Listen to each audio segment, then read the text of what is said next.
ចង់មើលបុលហងបុកឲ្យមើលបានតែបើចង់មើលបុកឆ្កែបុកគោអីហ្នឹងអត់អាចទេណាសំខាន់លហងសចិត្តទុំអស់ហើយខ្លាចតបេះមកចំមកសាគៀលគឺខ្ញុំអត់ចេះញ៉ាំទេហើយមួយរយៈហ្នឹងខ្ញុំអត់សូវចង់ញ៉ាំបុលហងទេដោយសារតែកាពះខ្ញុំគឺវាកម្រិតធ្ងន់ហ្មងខ្ញុំកំពុងតែលេបថ្នាំព្យាបាលចាព្យាបាលឲ្យជៀនសំកាពះដើម្បីតែផឹកស្រាទេឃើញអត់លហងវាសាគៀលអស់ហើយខ្ញុំខំដើរឬឡើងអស់ពីសមត្ថភាពវានៅតែចំមកពណ៌ក្រហមអញ្ចឹងទៀតដល់ពេលអញ្ចឹងខ្ញុំអត់ចូលចិត្តញ៉ាំអញ្ចឹងទេវាអត់ឆ្ងាញ់តែដើម្បី top fan ខ្ញុំសុកចិត្តញ៉ាំលហងនឹងចុះហើយលហងខ្ញុំចេះញ៉ាំតែសាប់ទេអត់ចេះញ៉ាំអាកោសទេវាមានអារម្មណ៍ថាអត់ឆ្ងាញ់ដោយសារត្រឡប់តាំងពីតូចមកផ្ទះយើងវានៅដាច់ស្រយាលពីផ្សារអត់សូវមានរបស់របរលក់ដល់ពេលអញ្ចឹងយើងមានអាប្រដាប់កោសនឹងមកពីណាធ្វើអីសិតតែសាប់នឹងដៃអញ្ចឹងដល់ពេលអញ្ចឹងខ្ញុំត្រឡប់នឹងអាការញ៉ាំអញ្ចឹងឥឡូវសាប់រួចហើយឃើញទេតោះធំធំអញ្ចឹងមិនខ្ញុំចេះញ៉ាំអញ្ចឹងយើងចាប់ផ្ដើមបុកបរោយទៅហើយម្ទេសថ្ងៃនេះខ្ញុំដាក់ត្រឹមតែ10គ្រាប់ឯអ្នកនរគ្នាដោយសារតែខ្ញុំឈឺកាពះខ្លាំងដូចបានប្រាប់មុននឹងអញ្ចឹងឈឺកាពះប៉ុណ្្នឹងហើយសួរតែឈប់ស៊ីម្ទេសអត់គឺ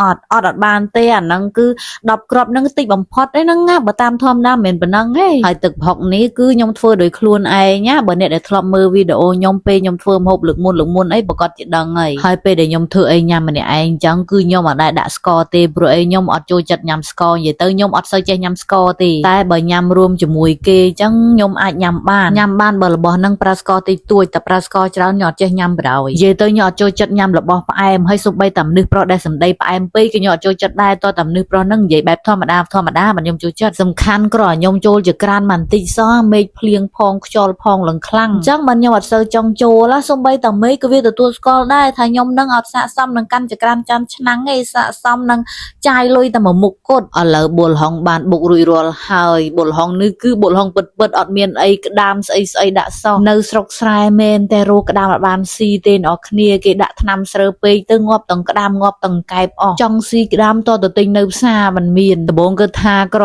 បុកលហុងហើយញ៉ាំចប់តែដល់ពេលឃើញវាទំនងពេកចឹងដាក់មកជេបបដ យតាគាត់តែរបស់យើងធ្វើខ្លួនឯងឆ្ងាញ់ម៉េះឆ្ងាញ់ខ្លាំងមនុស្សតែធ្វើរបស់បានស៊ីកើតខ្លួនឯងមានន័យថាសំណំហីអ្នកខ្លះធ្វើខ្លួនឯងឲ្យស៊ីរបស់ខ្លួនឯងកើតហ្នឹងបានថា